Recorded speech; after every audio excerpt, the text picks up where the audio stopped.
இன்றைக்கி என்னத்தை பற்றி சொல்ல போகிறேன்னா வெண்டிக்காய் பால் கறி எப்படி செய்கிறேன்னு சொல்லித்தர போகிறேன். சரியா?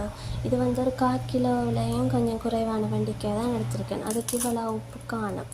அதுக்கு ஒரு 4 பச்சை மிளகாய் எடுக்கிறேன். நான் கீறி போடுறேன். எங்களோட வீட்டை ஒருத்தரும் உரைப்பு சாப்பிட மாட்டேனோம், அதால் தான் இப்படி பெருசு பெருசாக போட்டிருக்கேன். அதுக்கு தேவையான வெங்காயம் சரிதானே. கொஞ்சம் கருவேப்பமிலையை இப்போ போடுறேன், பிறகு மிச்ச கருவேப்பமிலையை கறி ரக்கைக்க போடுறது சரிதானே. இது வெண்டிக்காய் தேசிக்காய் புளியில் ஊற வச்சு எடுத்துருக்குறேன். இவ்வளோ அரைவாசி தேசிக்காய் இருக்கும். ஏனென்றால் தேசிக்காயில் ஊற வச்சு சமைச்சா அந்த மிளு வர்ற தன்மை இருக்காது. சில பேர் சொல்லுவீங்கன்னா தேசிக்காய் விட்டு அவிக்கக்கூடாதுண்டு.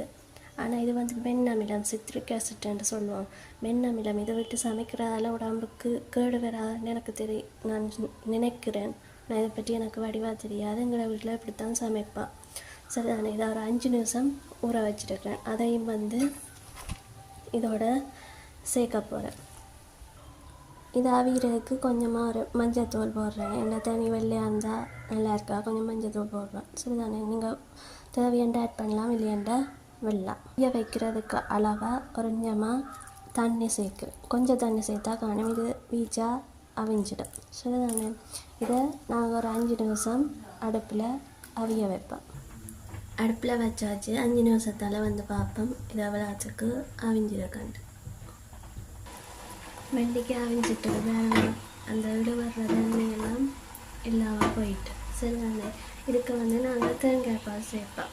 முதலாவது 2ஆம் பால் சேர்ப்போம் சரிதானே. நான் இந்த கரண்டியால் 2 3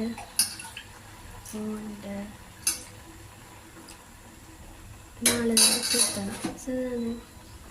இதே மாதிரி 1ஆம் பாலையும் சேர்ப்போம். இதுக்கு 1 2 கரண்டி சேர்க்கிறேன் சரிதானே. இப்போ வேறு அந்த விழுவர்ற தன்மை இந்த வெண்டிக்காயில் இருக்காது, அப்படி அவிஞ்சிருக்குண்டு. ஸோ நான் முதல் எடுத்து வச்ச கருவேப்பமிலையிலையும் மிச்சத்தை இதுக்குள்ளே சேர்த்து விடுவேன்.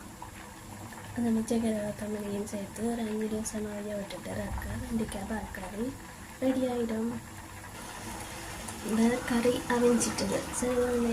வெண்டிக்காயெல்லாம் நிறைய சத்து இருக்குது. அந்த விழுவர்ற தன்மையால் நிறைய பேர் அதை சாப்பிட்றது இல்லை.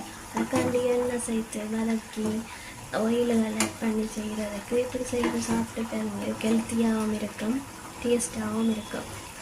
ஒருக்கா ட்ரை பண்ணி தருங்க.